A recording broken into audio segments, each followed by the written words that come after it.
하드셋. 안녕하십니까. 사마열혈입니다. 송덕수 교수님도 제10판 신민법강의회도 제680페이지 로마자 4번의 첨부 보겠습니다. 사마열혈TV 7차 추천을 부탁드리고 유튜브 구독을 원합니다. 로마자 4번의 첨부 1번 서설 의 첨부는 어떤 물건에 대한 다른 물건이나 또는 노력이 결합하여 사유관념상 분리할 수 없는 경우를 말한다. 첨부의 경우에는 복구가 허용되지 않고 하나의 물건으로 다뤄진다.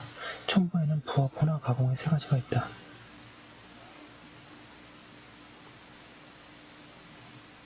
양가로 이번에 첨부의 일반적 효과. 첨부에 의하여 생기는 물건은 한 개의 물건이므로 존속하고 복구는 허용되지 않는다.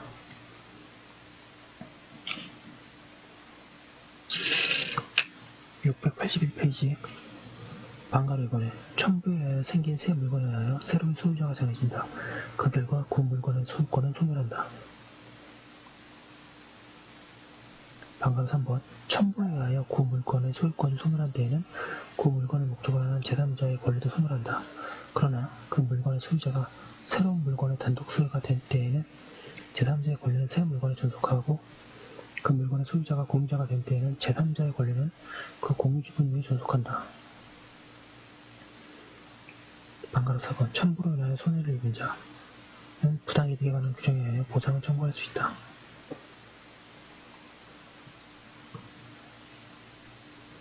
판례 양가로 기억 건물 신축의 공사가 진행되다가 독립한 부동산인 건물로서의 요건을 아직 갖추지 못한 단계에서 중지된 것을 제3자가 이어받아 공사를 계속 진행함으로써 별개의 부동산인 건물로 성립되어 그 소유권을 원시 취득한 경우에 그로써 애초에 신축 중 건물에 대한 소유권을 상실한 사람은 민법 제261조, 257조, 259조에 준용하여 건물의 원시 취득자에 대하여 부당이득 관련 규정에 대하여 그 소유권의 상실에 관한 보상을 청구할 수 있다.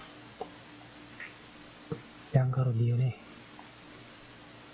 민법 261조에서 첨부로 법률 규정에 의한 소유권 취득이 인정된 경우에는 손해를 받은 자는 부당이득에 관한 규정에 의해서 보상을 청구할 수 있다고 규정하고 있는 바, 이러한 보상 청구가 인정되기 위해서는 민법 261조 자체의 요건만이 아니라 부당이득 법리에 따른 판단에 의하여 부당이득의 요건이 모두 충족되었음이 인정되어야 한다.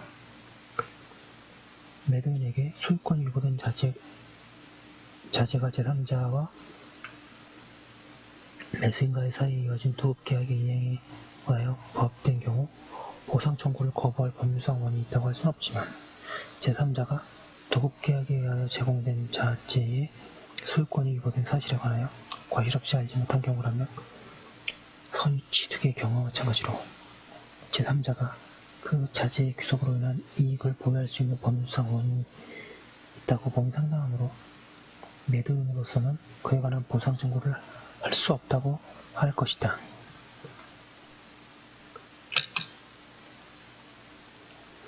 양가로 디귿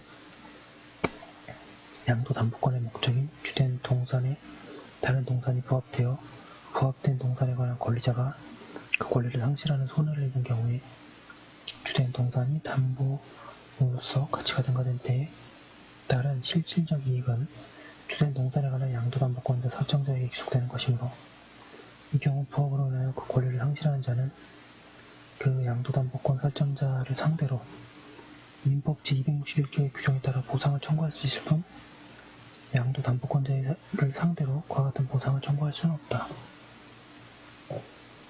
양가로 3번에 첨부 규정의 법적 성격 첨부에 관한 민법 규정이 강행 규정인지 문제된다. 통설은 위 2, 1, 3의 규정은 강행 규정이나 2, 4는 임의 규정이라고 한다.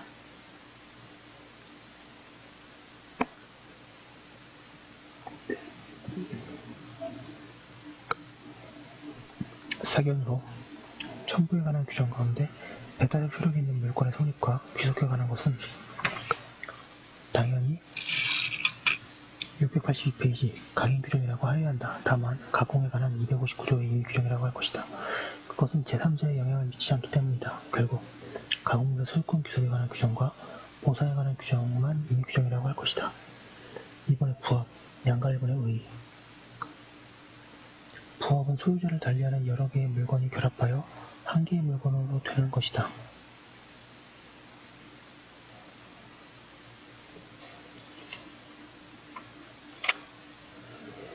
민법은 이러한 부합을 부동산의 부합과 동산사의 부합으로 나뉘어 규정하고 있다. 양가로 2번에 부동산의 부합. 부동산에 다른 물건이 부합하는 경우이다. 양가로 1번의 요건. 양가로가 부합되는 물건은 부동산이어야 한다. 토지, 건물, 어느 것이든 상관없다. 그런데 부합하는 물건이 동산에 한정되는가에 대하여는 다툼이 있다.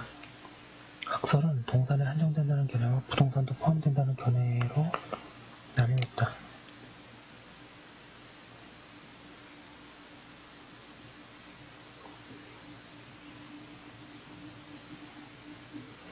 판례는 이설과 같다.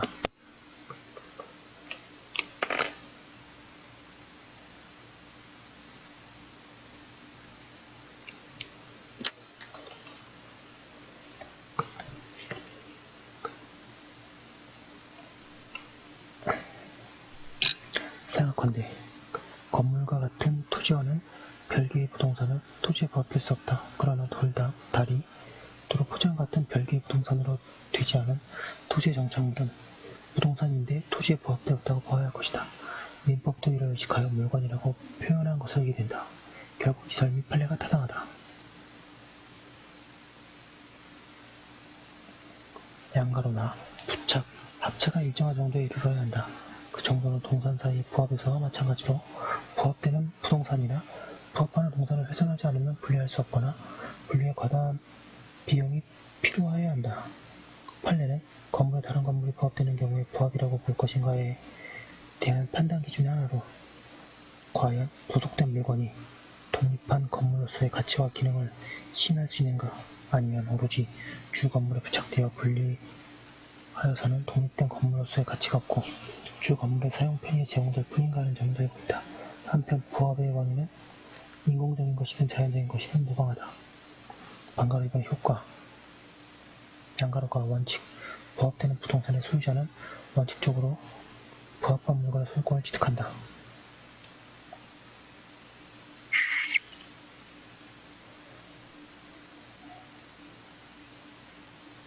부합하는 부동산의 가격이 부합되는 부동산의 가격을 초과하여도 같다. 양가로다 예외. 부합한 물건이 타인의 권한에 의하여 부속된 데에는 부속시킨 물건이 그 타인의 소유로 된다. 여기서 말하는 권한은 지상권, 전세권, 임차권 등과 같이 타인의 부동산에 자기의 물건을 부속시켜 이용할 수 있는 권리를 가리킨다. 따라서 683페이지 그와 같은 권한이 없는 자가 토지 소유자의 승낙을 받음이 없이 그 임차인의 승낙만을 받아 그 부동산 위에 나무를 심었다면 특별한 사정이 없는 한 토지 소유자에 대하여 그 나무의 소유권을 주장할 수 없다. 주의할 것은 이 예외가 인정되려면 그 전체로서 부동산에 부합하는 물건이 그 부동산과 일체를 이루는 부동산의 구성부분으로 되지 않고 독립성을 가져야 한다는 점이다. 부동산의 구성부분으로 된 때에는 설사 권한을 가지고 있더라도 부합물은 부동산 소유자의 소유에 속한다. 256조 단서는 그런 의미에서 부속이라고 표현한다. 권한을 가지고 부합한 물건이 독립성을 갖지 못한 때에는 부속시킨 자는 소유권을 갖지 못하고 비용상의 청구권만이 문제된다. 그리고 독립성이 있어서 소유권을 가지는 경우에는 부속물의 수거권, 수거 의무 및 임야수 청구권이 문제된다. 판례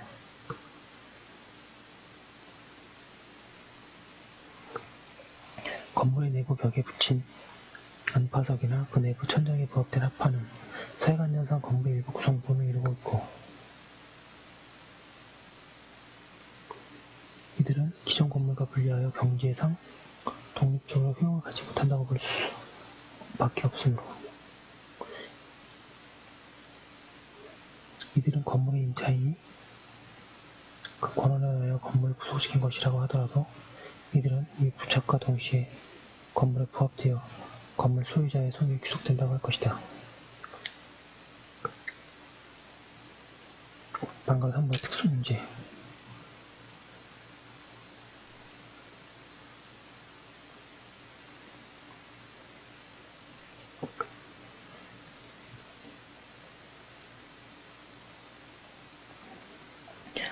건물의 증축, 개축, 건물을 증축 또는 개축한 경우에 그 중 개축 부분은 원칙적으로 건물 소유자의 소유에 속한다.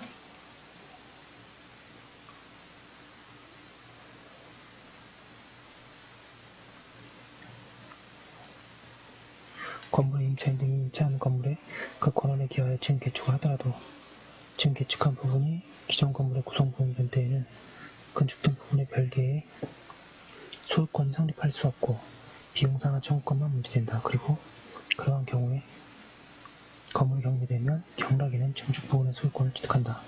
그에 비하여 권한에 기하여 증축된 부분이 구조상으로나 이용상으로 기존 건물과 구분되는 독립성이 있는 때에는 구분 소유권이 성립되어 증축된 부분은 독립한 소유권의 객체가 된다.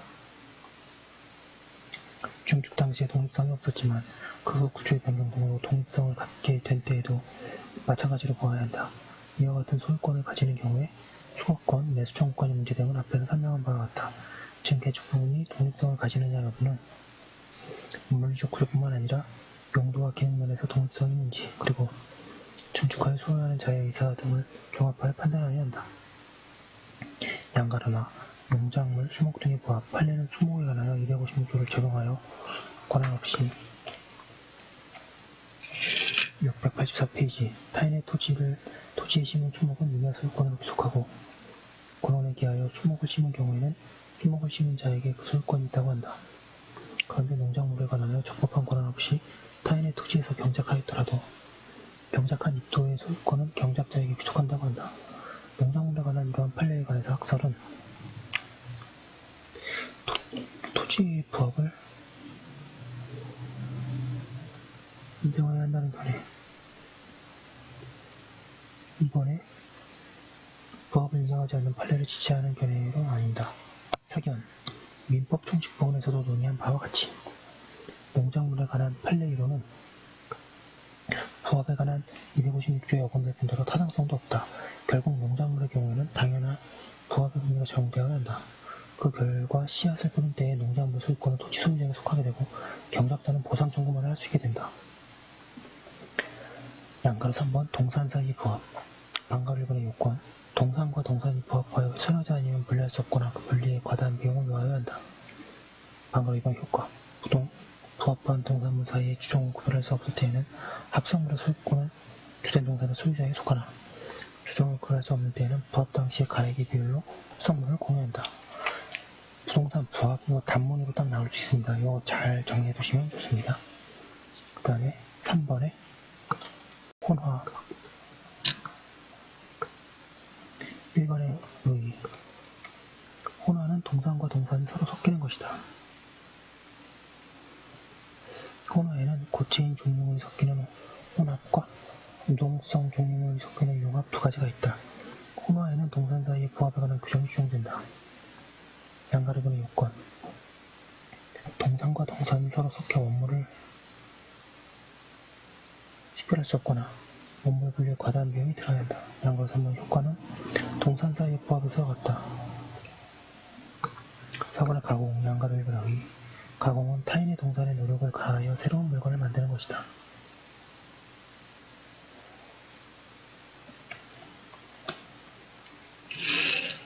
(685페이지) 양가로 1번의 효과 가공한 물건의 소유권은 원칙적으로 원재료의 소유자에 속한다. 그러나 가공으로 인한 가액의 증가가 원재료의 가액보다 현저히 다액인 때에는 가공자의 소유로 된다.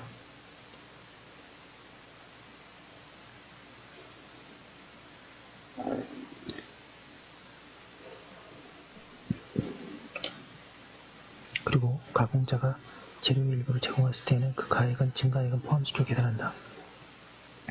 가공물의 귀속에 관한 259조 제1항은 임의 규정이다.